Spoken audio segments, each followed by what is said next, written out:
Nakakuha ko ng ipis. Laki ng ipis ito mga boss. Oh. Tingnan nyo. Wow! What a cockroach! So big! Lagay natin siya sa alaga natin si Curly. Yung alaga natin si Curly, naaalala niya pa ba si Curly? Hindi na. Ito si Curly mga boss. Ayan o, parang si ano talaga, no? Si Spider-Man. Damn!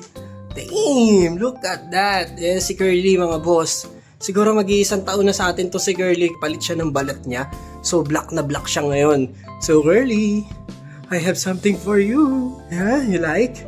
Like that? Okay, of course you like that, Curly. Look at that. Oop. Yeah! Yeah! Gutom na si Curly, mga boss. Nakuha niya kaya? Oops, hindi niya nakuha. Ah, saan? Saan ayun, nakuha niya, mga boss. Ayun. Damn! Very good, Curly. You eat well. Yum yum. Next week, Bearmans na mga bossing. Pag Bearmans na, alam nyo na yan mga boss. Malapit nang maggagamba. Gagamba season na yan mga bossing. So ngayon nga parang nauuso na rin yung mga gagamba talaga. So titignan natin. Gagamba vlogs tayo ngayon. Na-miss ko to mga boss. So ilang vlogs din akong hindi nakapag-animal vlogs, nakapag-gagamba vlogs. So nami-miss ko rin yun syempre. Pero yung mga alaga natin dito, well-maintained mga bossing. Yung mga isda, andyan pa sila. May mga nawala na nga lang na iba sa katandaan. Pero update ko kayo dyan sa mga isda natin. Si Geto Gecko is always alive mga bossing. Buhay na buhay si Geto Gecko. Nandito lang siya. So i-update ko na kayo. Siguro ito alternate vlogs ulit tayo, no? Toys Animals, Toys Animals, Toys Animals, Toys Animals na lang ulit tayo ngayon mga bossing, no? Para hindi naman kayo nasisuya sa mga puro laruan na lang yung vlogs natin. So ngayon hanap tayo ng gagamba. Puntahan natin yung isang pinupuntahan natin. Let's go, tara, sana makakita tayo. Na-miss ko maggagamba vlog.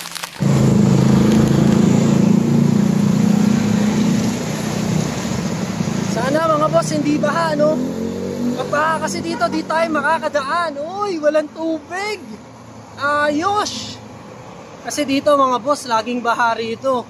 Kung alam nyo yung issue sa flood control, nako, etong bayan ng Bulacan, etong lugar namin, ang pangalawa ata sa pinakatinatamaan ng baha rito mga boss. Kahit high tide lang nagbabaha rito sa amin, sobrang taas. Grabe, di ba? Ayan, may tubig pala. Wow! Mission failed mga boss. Walang gagamba si Boss Renbert ngayon, pero meron siyang mga isda. Binalik niya yung mga isda niya. Ang daming balloon molly. Tapos yung balloon molly niya kakaiba mga bossing, hindi yung mga ordinaryo na balloon molly ha. Pero ngayon kasi biglang punta lang ako eh.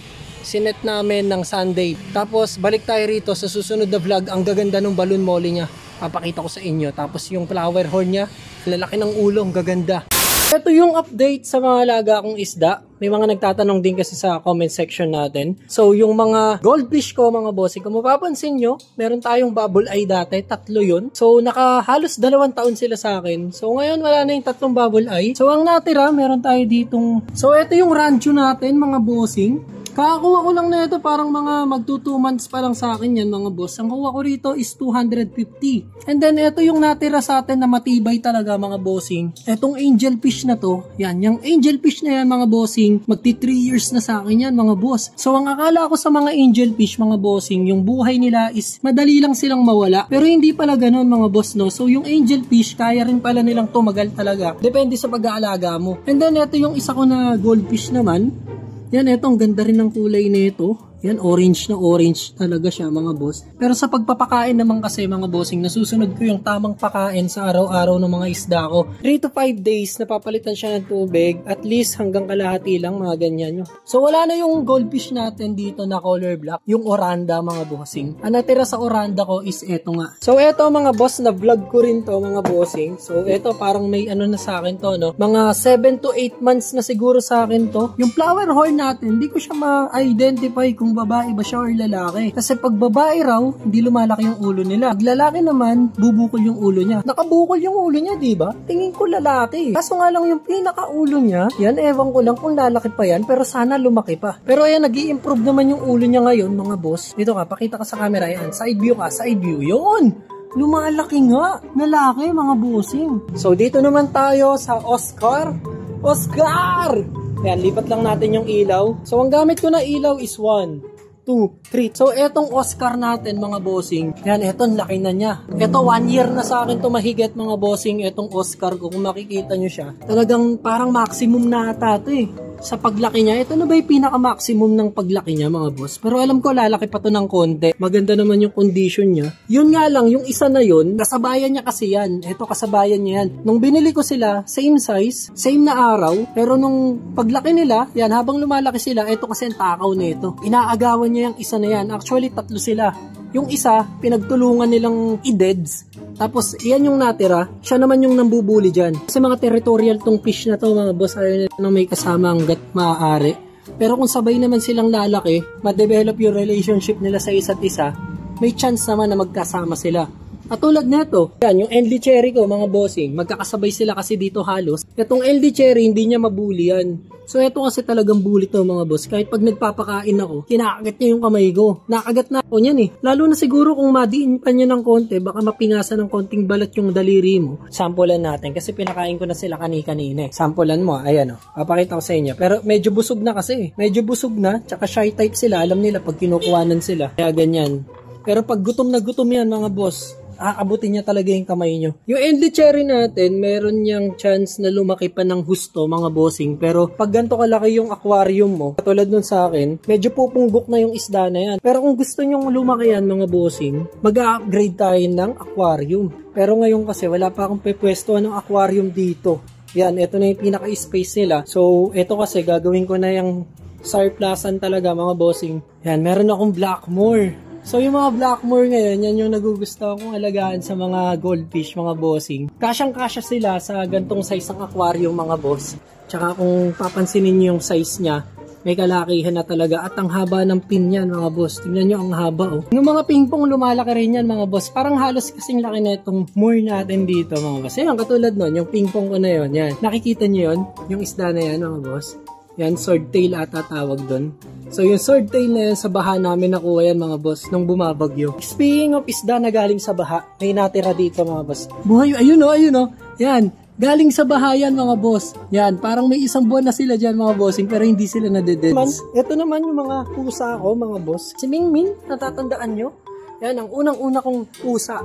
Si Mingming, mga boss, doon pala sa apartment, pusa ko na to. Kilalang kilala nyo to kasi ito yung dumadali kila Edgar. And then, ang sumunod dyan is si Luca. Si Luca nandoon eh. Kung natatandaan nyo si Luca, yung Persian cat natin, nandito pa rin naman siya. Medyo may katandaan na lang din talaga. Kasi ilang beses na rin nag-aanak. Lola Luca na ngayon. At eto si Tupac. Eto, mabait kong aso din to. Sumunod to na pinakamabait kong naging aso kay Bogart. Kung natatandaan nyo si Bogart. Ngayon, eto si Tupac. Napakabait na ito.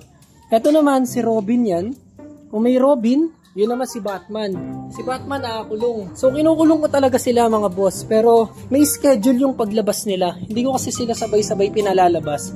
Kasi nagpupunta sila sa loob ng bahay. Tapos kung saan-saan sila nahihiga, saan sila, minsan dumudumi kasi doon sa taas. Kaya yun ang iniiwasan ko. Pero kung mapapansin nyo tong si Robin, ganda ng mukha na ito. O, anak to ni Luca, mga boss.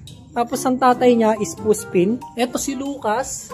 Yan, mabait din yan. Pero naging nanay na kasi sila. Nagbabago na yung personality nila. Medyo nagiging, na sila, matured na sila. Nagiging masungit. Eto, bumubuntis na sa kanila ngayon eh. Yan oh, si Albert. And then last, mga bossing. Yan. Eto yung pagong ko. So sa totoo lang, mga bossing, talagang napapagod ako sa araw-araw sa pag-aalaga ng mga alaga natin. Pag-aasikaso, pagpapakain, paglilinis ng mga dumi. So talaga nakakapagod, mga boss. Pero pakonsuelo sa mga yan, naglalambing sila. Tapos paminsan-minsan pag galit ka, lalapitan ka niyan, magkikis-kis yung ulo nila sa binti mo. Lalo na pag gutom yan, sobrang lambing nila. So yun, mga boss, comment lang kayo dyan sa baba at babasahin ko yan. Kung may mga request kayo or may mga i-advise kayo sa akin na hanapin ko. So, yun lang, mga bossing. Maraming salamat. Kita ka sa next video. Peace. Let's go.